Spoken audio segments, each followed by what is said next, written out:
भाजपा के दिग्गज नेता पूर्व मंत्री बृजमोहन अग्रवाल प्रदेश सरकार ऊपर जम के निशाना साधिस। सीपत वैदिक महाविद्यालय में आयोजित रामकथा कार्यक्रम में शिरकत करे पहुंचे बृजमोहन अग्रवाल सीपत प्रेस क्लब के पत्रकार मन ला बताइस के कांग्रेस सरकार कंगाल हो चुके है। ये सरकार 2500 रुपया में धान खरीदी करके ऐसे समझते के पूरा किसान ला खरीद लिए है।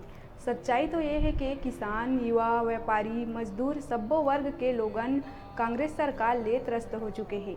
न तो ठीक तरह ले प्रधानमंत्री आवास मिलत है, न ही खाद, बीज और सब्सिडी मिलत है। पूरा प्रदेश में कानून व्यवस्था ध्वस्त हो चुके हैं। प्रदेश में अराजकता के वातावरण है, माफिया राज चलत है। कोरबा कलेक्टर ला राजस्व मंत्री द्वारा भ्रष्ट कहे के सवाल के जवाब देते हुए बृजमोहन अग्रवाल कहिस के प्रदेश में चुने हुए नाम मात्र के सरकार है। सरकार न तो पंच चलावत है, न सरपंच और न ही मंत्री। दरअसल कांग्रेस सरकार ला ठेका में बैठे नौकरशाह चलावत है।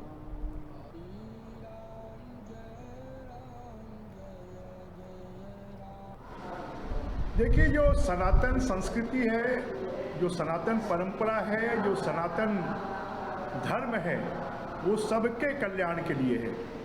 परंतु कुछ लोग सनातन परंपरा का दुरुपयोग कर और सबके कल्याण की जो भावना है, उस भावना का दुरुपयोग कर तुष्टीकरण की जो बात कर रहे हैं और तुष्टीकरण का जो व्यवहार कर रहे हैं, उसके कारण सनातन धर्म जो है वो शाश्वत सत्य है, उसका अपमान होने के कारण आज लोग दुखी हैं, परेशान हैं। और तुष्टीकरण जब तक होगा तब तक धर्म का नुकसान होगा। विधानसभा अध्यक्ष जो चरणदास महंत है 2500 रुपये में धान की खरीदी कर रहे हैं और उसके बाद भी प्रदेश का जो विकास है वो धीमा रफ्तार हो गया है। आप क्या सोचते हैं इसके बारे? देखिए, ये सरकार 2500 रुपये में धान खरीदी नहीं कर रही है। ऐसा लगता है कि 2500 रुपये धान का देकर उन्होंने किसानों को खरीद दिया है। अब किसानों को ना पानी मिल रही है, ना बिजली मिल रही है, किसानों को बीज नहीं मिल रहे हैं, उनको खाद नहीं मिल रही है, किसानों को पंप के कनेक्शन नहीं मिल रहे हैं, किसानों को सड़क नहीं मिल रही है, स्कूल नहीं मिल रही है, प्रधानमंत्री आवास नहीं मिल रहा है, उनको ड्रिप नहीं मिल रहा है, उनको स्प्रिंकलर नहीं मिल रहा है, उनको जो बीज की सब्सिडी मिलनी चाहिए, खाद की सब्सिडी मिलनी चाहिए, जो उर्वरक की सब्सिडी मिलनी चाहिए, और जितनी भी सुविधाएं पूर्व में मिलती थी वो सभी सुविधाएं बंद हो गई है। ये सरकार कंगाल हो गई है। आज इस सरकार से कोई भी खुश नहीं है। किसान दुखी है, नौजवान दुखी है, महिलाएं दुखी हैं, मजदूर दुखी हैं। सभी लोग इस सरकार से परेशान हैं। इस सरकार के राज में माफिया राज चल रहा है। इस सरकार के राज में कानून व्यवस्था की स्थिति ध्वस्त हो गई है। वन मंत्री आए थे बिलासपुर, उनका कहना है कि अचानक मार्ग को टाइगर रिजर्व बनाएंगे। तो आप भी वन मंत्री रहे हैं, हमने तो ऐसा लगा कि आपके समय पे वो टाइगर रिजर्व हो गया है। तो क्या उस समय हम अंधेरे में हैं कि हमें अभी अंधेरे में रखा जा रहा है? ये सरकार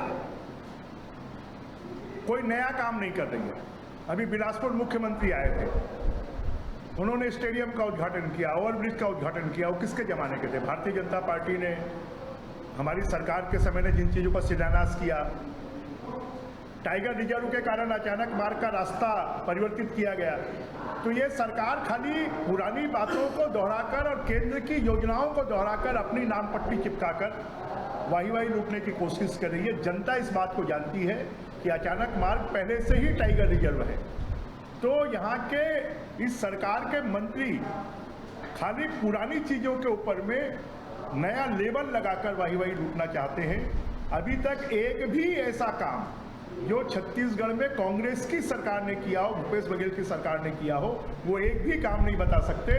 खाली मुख्यमंत्री जी बीजेपी सरकार के समय के जो काम हैं, जो पूरे हो रहे हैं, उसका उद्घाटन शिलान्यास कर रहे हैं।